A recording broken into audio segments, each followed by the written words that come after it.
अपशिंगे येथील साखो पुलाच्या कामावरून ग्रामस्थ आक्रमक. अधिकाऱ्यांनी घटनास्थळी पाहणी करण्यासाठी ग्रामस्थांचा बांधकाम विभागात ठिय्या. 39 लाखांच्या कामाची पाहणी. अपशिंगे गावातील सुमारे 39 लाख रुपये खर्चाच्या साखो पुलाच्या सुरू असलेल्या कामाच्या दर्जाबाबत प्रश्न उपस्थित करत ग्रामस्थांनी कडेगाव येथील बांधकाम विभागाच्या कार्यालयात धडक दिली आहे. कामाची गुणवत्ता तपासून ते काम अंदाजपत्रक आणि तांत्रिक निकषानुसारच करण्यात यावं अशी मागणी ग्रामस्थांनी केली.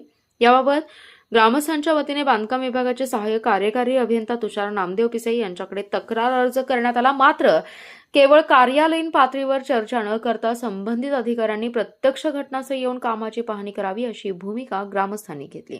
अधिकाऱ्यांनी अपशिंगे येथे येऊन पाहणी करण्याचं आश्वासन द्यावं यासाठी ग्रामस्थांनी कार्यालयातच ठिय्या आंदोलन सुरू केले.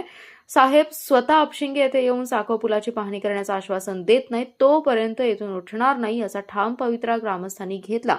ग्रामस्थांच्या आक्रमक भूमिकेनंतर संबंधित अधिकाऱ्यांनी घटनास्थळी पाहणी करण्याचं मान्य केलं. त्यानंतर आंदोलन स्थगित करण्यात आले. त्यानुसार अधिकाऱ्यांनी अपशिंगे येथे जाऊन 39 लाख रुपये खर्चाच्या साखो पुलाच्या सुरू असलेल्या कामाची प्रत्यक्ष पाहणी केली.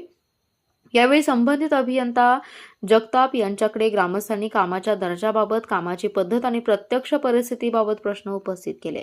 शासकीय निधीतून होणारे विकास काम हे जनतेच्या पैशातून होत असल्याने कामाचा दर्जा, मंजूर अंदाजपत्रक आणि प्रत्यक्ष काम यामध्ये पारदर्शकता असणं आवश्यक आहे. काम तांत्रिक निकषानुसार व गुणवत्तापूर्ण पद्धतीने झाली पाहिजे अशी भूमिका ग्रामस्थांनी मांडली.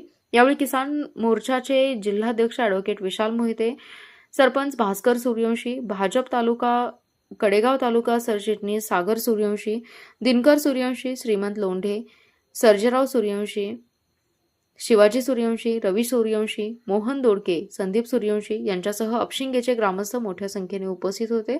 प्रश्न कोणत्याही व्यक्तीविरोधात नसून विकास कामाच्या गुणवत्तेचा आहे. साखो पुलाचे काम दर्जेदार झालं पाहिजे आणि शासकीय निधीचा योग्य विनियोग झाला पाहिजे अशी भूमिका ग्रामस्थांनी स्पष्ट केली. आपला जिल्हा, आपली power. Power Marathi news network. एकच नजर, चौफेर खबर.